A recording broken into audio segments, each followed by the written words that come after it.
Hi friends, it's Tracy from the Financial Freedom Diary, and today we are going to be setting up my monthly budget in EveryDollar for the month of June. If you're new to my channel, please subscribe below. Hope you all are having a super fantastic day. Thank you to everybody who have been subscribing to my channel and everybody who have been subscribed since the very beginning and anywhere in between. So the first thing I'm going to do in EveryDollar, and I'm using the free version. I know that once I'm debt free, I want to try out. I forgot the other app. I forgot the name, but y'all know what I'm talking about. It's gonna come to me, but I want to try it out. But it's a paid for type thing. But I'm really used to this one. I've been using this one for about 4 years.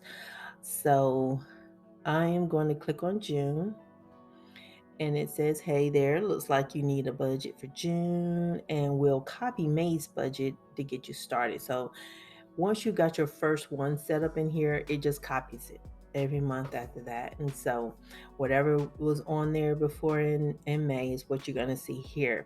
So I am going to go through my income. I can't remember the name of that app. I'm still trying to remember it. So my full-time job is 5344.92. That remains the same. I'm not budgeting anything for Google AdSense in the plan column. And the reason is because when we see the amounts, it can change. Okay. And then by the time I'm doing this, a lot of times I haven't reached $100. So I'm not comfortable with going ahead and including that in my budget just yet, because your amounts can adjust. I think the biggest adjustment I've seen so far has been about like $5, $6 or something. And if I made $106 and then they take like $6, $7, then I may hit that $100 threshold or I may not. And I don't want to count on something that may not actually come to fruition. So that's why I don't do that. So I am going to adjust the savings from cash envelopes to say from April to May, because it's my previous month cash envelopes, the savings from that goes into the current month, if that makes sense. And then the amount is going to be what my goal amount was, which is 60. I know I said that I needed 73, which is an extra $13, but I won't factor that into the budget just yet. That's just going to be a goal for me during the month of May to meet. So that makes my total income 5804.92. So if you see me looking down, I'm actually looking at the Budget Moms workbook where I put my monthly budget to make sure everything is equaling. I have had times where I did a paper budget. I thought I did a zero-based budget, and then I plugged it in here and something was wrong, and I had to go and fix what was on the paper. So that's why I do this. It's kind of like a checks and balance. Also, it's an electronic way for me to reconcile all my transactions throughout the month, and it does math a lot better than I do. So there's that. So I'm going to go through and work on the savings. And this is savings and sinking funds. I just never changed the name, but you can add your own names, adjust names, and remove things. You can do whatever you want to in here within reason. So the Christmas fund is $90. Subscriptions is zero. Clothing is going to be zero. Now my cushion, I need to put $100 into the cushion. I have a 200. Okay, I have to raise my hand. You see, I have a $211.66 sitting as a cushion in my checking account. Um, I have a tax bill for $211.27. So I got to put $100 in here. I'm going to actually make that payment because today is actually Saturday. So I'm going to go in and make that payment today. I still have other bills that need to come out. So my account technically is not going to drop down to zero, but I don't like having zero in that checking account. So if a zero-based budget makes you nervous, you can actually put into your budget what you're going to put into that cushion. So a zero-based budget does not mean you have zero in your checking account. Um, it just means you spent all your income. You gave all of it a job. That's all it means. It doesn't mean that you don't have anything in your account. I've heard somebody say that on YouTube, and that's not true. So, insurance, and this is going to be for my renter's insurance in my car. I'm putting aside another $100. I'm not going to do anything for the YouTube savings until I get the income in June, which is around June 21st, June 20th, 21st, something like that. Car maintenance, $75. So that's everything from there. And you can see I'm still $91.74 over budget.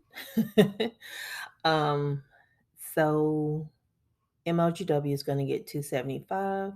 My cell phone, my portion of the bill is 75. Internet is 112. Rent, I'm going to put that at 1062.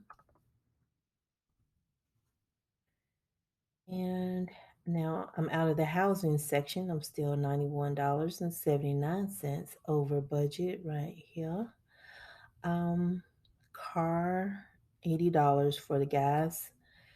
Replacement, not doing anything there. So groceries, this is a 4 Sunday month, so I'm giving myself $300.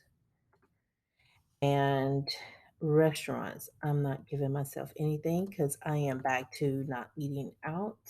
And so now you'll see my over budget has reduced to $26.79. Now let's go down to subscriptions, and this is in the lifestyle section. And I just stuck everything in here that I didn't know where it belonged way back then, and now I'm just kind of used to seeing it there. So that's $3. Household gets $50. Laundry 45. My pocket money I have 87. I'm going to change that to 100. And the kids, they will get their 120. Sorry for tapping on the laptop.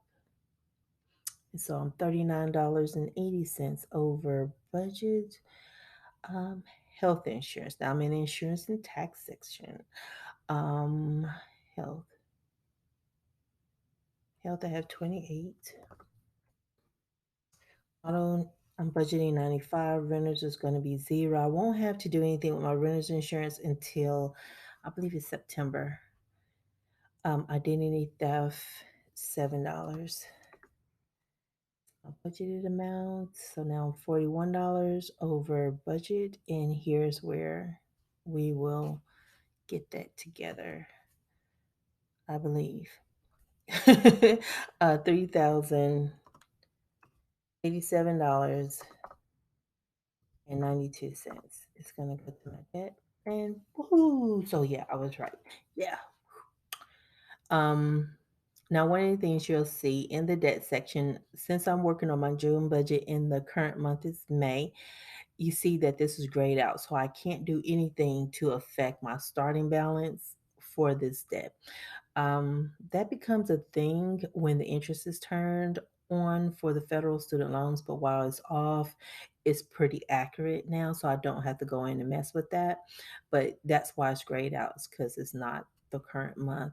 And so you'll see they put a message here that says no jumping ahead. You can only update the balance for the current month. And this minimum payment of $423.74, that was the minimum monthly payment that I had to make for my student loans back in 2017. So I just left it out there. I don't know why. It's like one of those things that kind of helps me remember where I came from. Now the goal pay off. This is like you can put your goals in here, and so like this one is in 19, and so that is pretty old because it's like to pay that off October 2020, and we are already in June 2021, and so I can now change that to R18.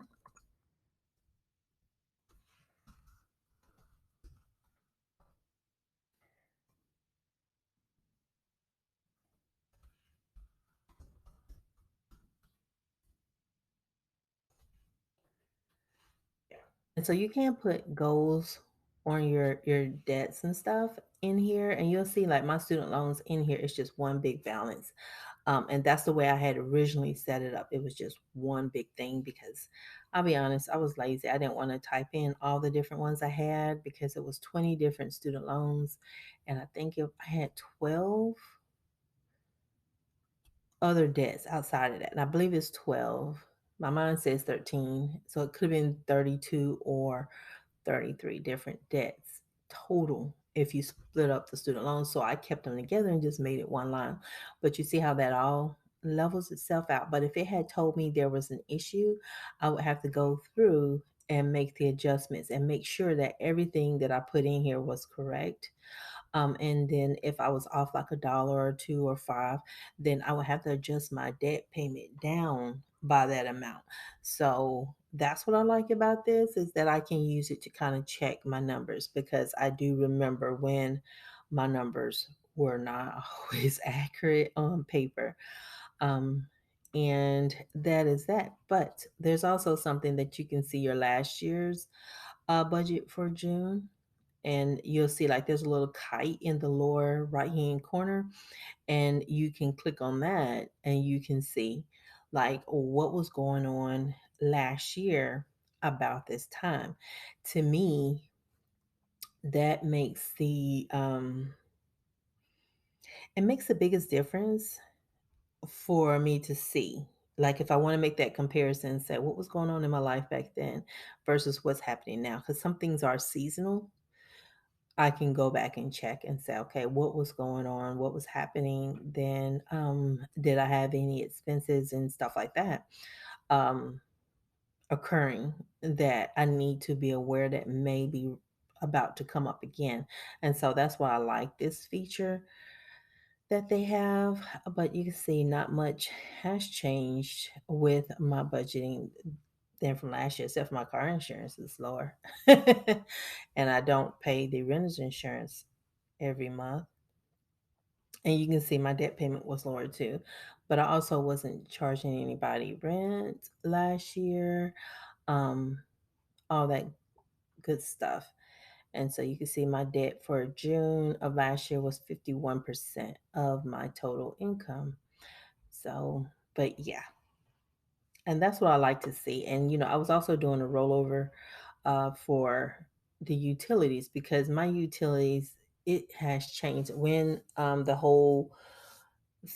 the whole COVID thing happened.